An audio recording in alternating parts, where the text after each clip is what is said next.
Assalamu alaikum, hello everyone and welcome to IQ Star Education. तो ये इस chapter का लास्ट पार्ट होगा। इस लास्ट थर्ड पार्ट में हम हमारा जो रिमेनिंग चैप्टर है उसे कंप्लीट करके हमारा ये 6 चैप्टर फिनिश कर लेंगे। बाकी के जो चैप्टर्स है first, second, third, fourth, fifth, उसकी मैंने एक प्लेलिस्ट बनाई है, दैट इज साइंस 1 की प्लेलिस्ट। उसको मैं आपको डिस्क्रिप्शन बॉक्स में उसके लिंक प्रोवाइड कर दूंगी along with the science 2 playlist, जिसके भी हमारे ऑलमोस्ट सभी चैप्टर्स कंप्लीट हो गए हैं, so you can go and watch them. हर एक चैप्टर एक दूसरे से कनेक्टिंग होता है और लास्ट पार्ट में हमने कुछ इसके टॉपिक्स को कवर किया था, तो वो इस वीडियो से हम थोड़ा सा कनेक्ट करके देखने वाले हैं। So it will be better to go and watch that video to understand this part as well. तो बात करते हैं हमारे इस चैप्टर की। तो हमने इस चैप्टर में ये टॉपिक्स को कवर कर लिया था, जो कि लास्ट पार्ट में आपको दिख जाएगा। That will be the refraction. हमने रिफ्रैक्शन देखा था, डिटेल में स्टडी किया था उसके एक्सपेरिमेंट को, जिसमें हमने एक रेक्टेंगुलर ग्लास स्लैब लिया था और उसमें से लाइट बीम को हमने पास किया था।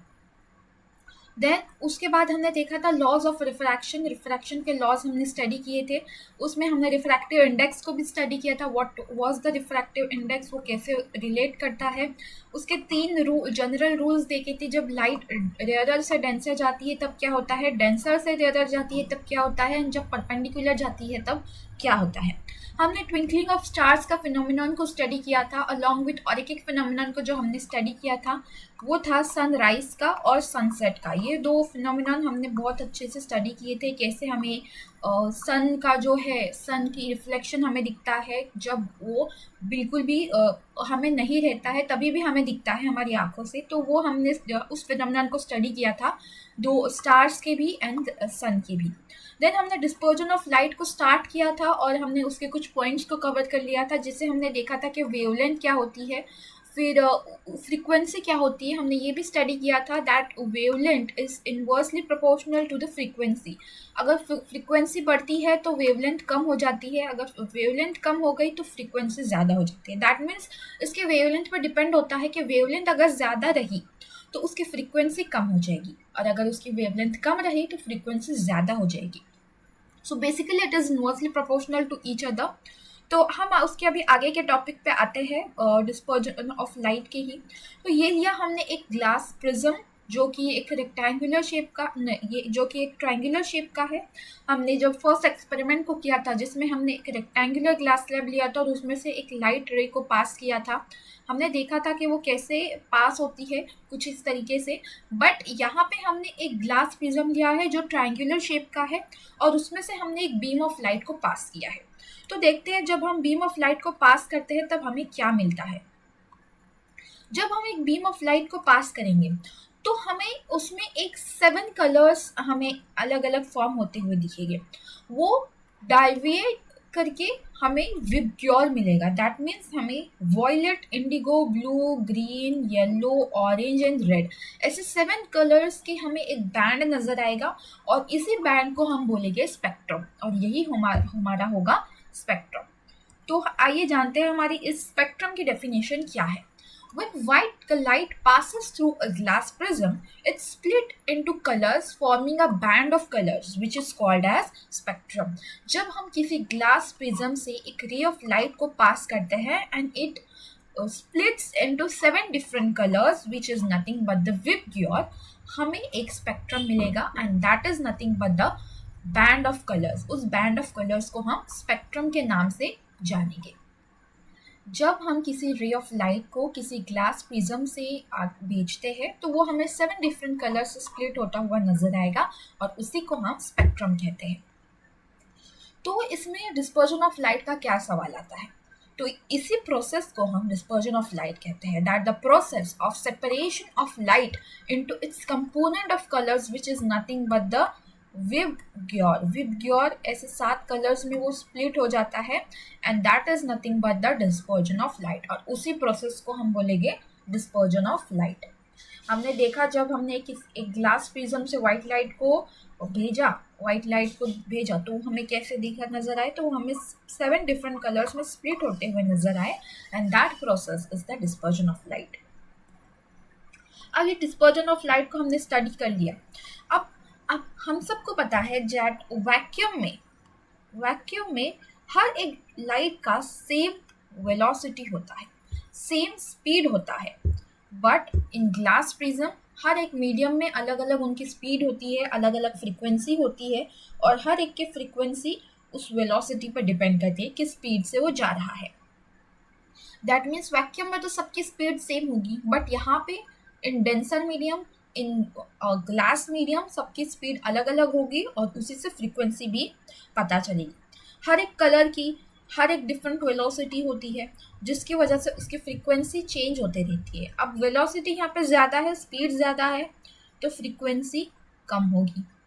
ये एक दूसरे से इन्वर्सली प्रोपोर्शनल है, और उसी तरफ से बेंडिंग उसकी कम होगी, bending of light will be decrease. तो यहाँ पे frequency we can say that frequency is directly proportional to its bending, but जो फ्रीक्वेंसी है वो किस पर डिपेंड करती है, वो स्पीड ऑफ लाइट पर डिपेंड करती है। यहाँ पे सबसे ज़्यादा बेंडिंग किसकी हुई, तो वॉयलेट कलर की हुई, यानी कि वॉयलेट की फ्रीक्वेंसी सबसे ज़्यादा थी और उसकी वेलोसिटी सबसे कम थी। यहाँ पे वो बहुत कम स्पीड में आया और यहाँ पे उसकी सबसे ज़्यादा बेंडिंग हुई बिकॉज उसकी फ्रीक्वेंसी कम थी। यहाँ पे सबसे कम बेंडिंग किसकी हुई, तो रेड कलर की हुई, बिकॉज उसकी वेलोसिटी क्या थी, उसकी वेलोसिटी सबसे ज़्यादा थी और उसका रिफ्रैक्टिव इंडेक्स क्या था, उसका रिफ्रैक्टिव इंडेक्स कम था। यहाँ पे रिफ्रैक्टिव इंडेक्स यहाँ पे बढ़ता जा रहा है। वॉयलेट का सबसे ज़्यादा रिफ्रैक्टिव इंडेक्स है, इसीलिए वो सबसे ज़्यादा बेंड हुआ। उसकी स्पीड सबसे कम थी, उसकी स्पीड सबसे ज़्यादा थी, उसकी फ्रीक्वेंसी कम थी, इसीलिए उसकी बेंडिंग कम हुई। जैसे कि हम यहाँ पे देख रहे हैं, हर एक कलर की वेवलेंथ भी अलग अलग होता है, उसी से उसकी वेलोसिटी, उसकी फ्रीक्वेंसी भी चेंज होती है, एंड एट द एंड उसका रिफ्रैक्टिव इंडेक्स भी उसी से पता चलता है।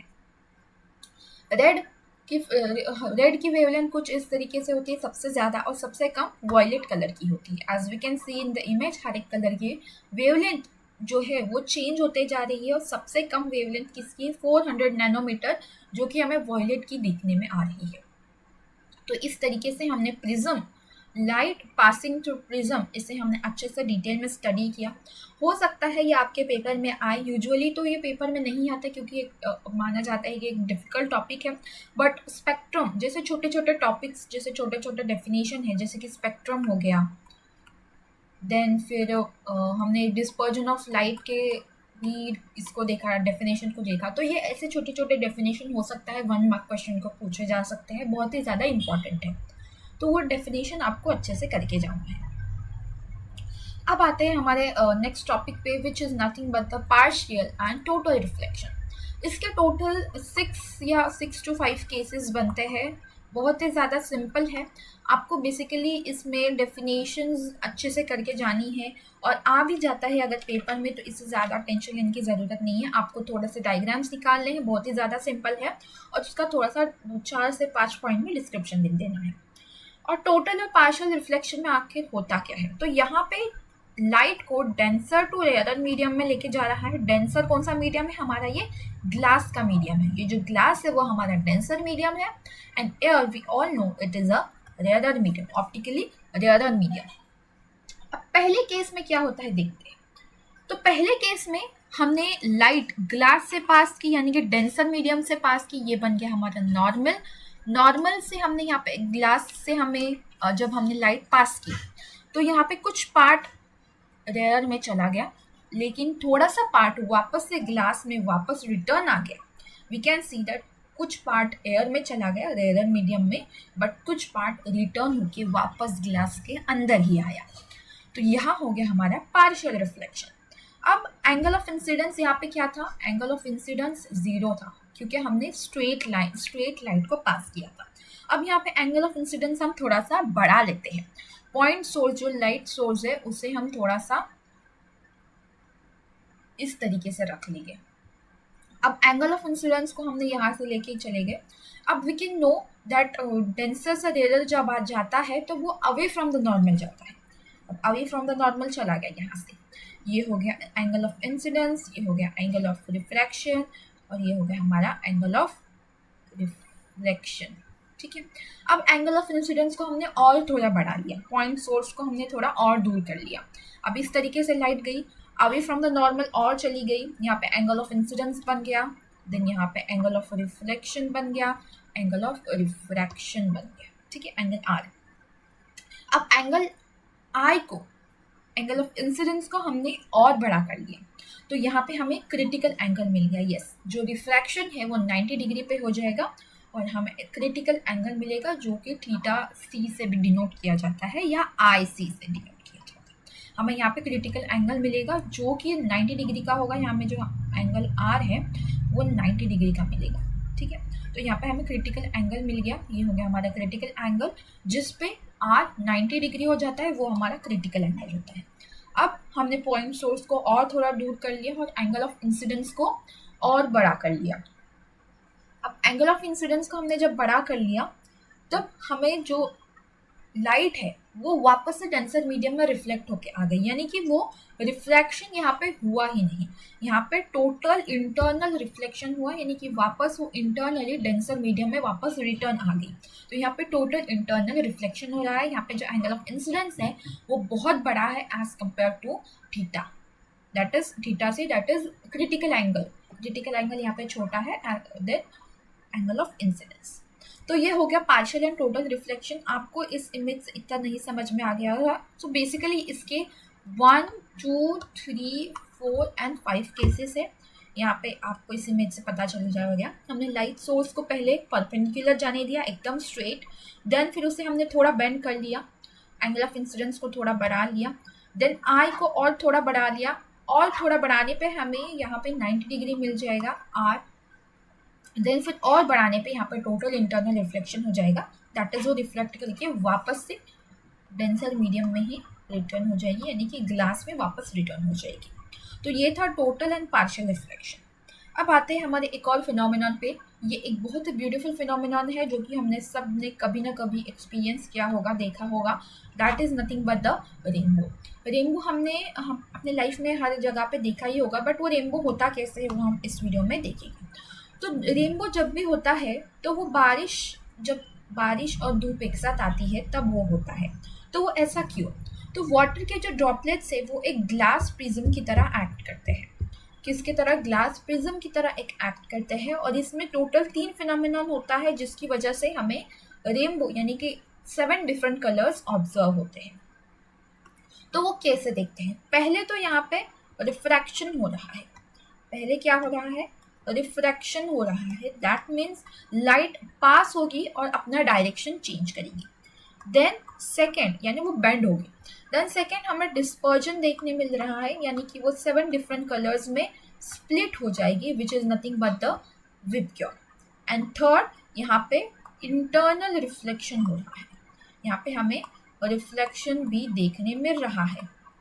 तो ऐसे टोटल हमें 3 फिनोमिनन देखने मिले एक ही रेनबो बनने के लिए। The first one will the refraction, dispersion and internal reflection. वो कैसे अब देखते हैं। सबसे पहले लाइट बेंड होके दूसरे मीडियम में चली गई, यानी कि यहाँ पे क्या हुआ? रिफ्रैक्शन हुआ। अब जैसे ही रिफ्रैक्शन हो जाएगा वो 7 डिफरेंट कलर्स में स्प्लिट हो जाएगी, यानी कि डिस्पर्जन। और फिर जैसे ही वो 7 डिफरेंट कलर्स में स्प्लिट हो गई, वो दूसरे मीडियम में जाने से पहले वो यहाँ पर रिफ्लेक्ट होके यहाँ पे वही 7 डिफरेंट कलर्स बाहर चले गए और हमें क्या नज़र आया? हमें रेनबो नज़र आया। यानी आपको ये डायग्राम आपके टेक्स्ट बुक में है और आपको इसको अच्छे से करके जाना है, बिकॉज रेनबो का क्वेश्चन ऑलमोस्ट हर बार पूछा गया है। 3 to 4 मार्क्स के लिए ये आता ही है। आपको ये डायग्राम निकालनी है। एक बीम ऑफ लाइट यहाँ से पास हो गई। यहाँ पे पहला फिनोमिनन क्या हुआ? पहला रिफ्रैक्शन हुआ, रिफ्रैक्शन। देन सेकेंड यहाँ पे डिस्पर्जन हुआ, 7 डिफरेंट कलर्स में वो यहाँ पे बैंड ऑफ कलर्स हमें फॉर्म होता हुआ नजर आया, that is nothing but the VIBGYOR. And last but not the least हमें यहाँ पे रिफ्लेक्शन नजर आया, वो रिफ्लेक्ट होके वापस अपने फर्स्ट मीडियम में चली गई, दैट वाज द एयर। और हमें एक बैंड ऑफ कलर्स नजर आया विच वाज द रेनबो। तो यही हमारा रेनबो का कंसेप्ट।